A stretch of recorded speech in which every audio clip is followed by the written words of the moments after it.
Hey everyone, welcome back to the channel. Today I'm going to tell you a story that's just unbelievable. Get ready to shake your head because Hong Kong's reputation in the football world has taken another big hit. This time it's all about the Legends Assemble event, which, well, it flopped big time. Imagine this. You spend a huge amount of money, like HK$6, 880, for a VIP ticket. This ticket promises you'll meet famous football players like Luis Figo, Roberto Carlos, and Fabio Cannavaro. You're super excited, right? But then you get there and half of the stars are already gone. That's a bummer, isn't it? 26 members of the Real Madrid Hong Kong fan club spent around HK$200,000 combined, hoping for an amazing experience.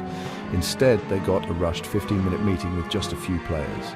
It's like a trick, a total rip-off.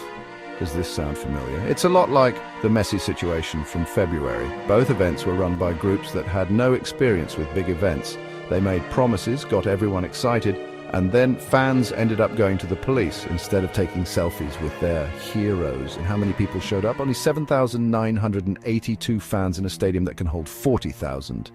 That's a huge failure. Hong Kong loves football, but we couldn't even fill the stadium for legends from Real Madrid and Barcelona. Something is seriously wrong. Here's the crazy part. Hong Kong has hosted successful events like the Rugby Sevens and big tennis tournaments, so why do we keep messing up with football? The problem is that we don't check out the event organizers properly.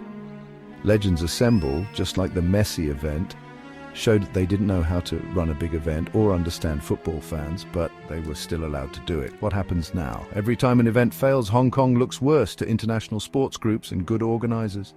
We're getting a bad reputation. The answer is simple, but it needs strong leadership. We need a system to check out organizers, make sure they have money to back up their promises, and have a group dedicated to sports events. Look at Singapore. They run their events perfectly. So Hong Kong, it's time to decide. Do we keep doing things poorly, or do we become a great place for world-class events again? Thanks for watching. If you like this video, please like and subscribe to our channel. See you next time.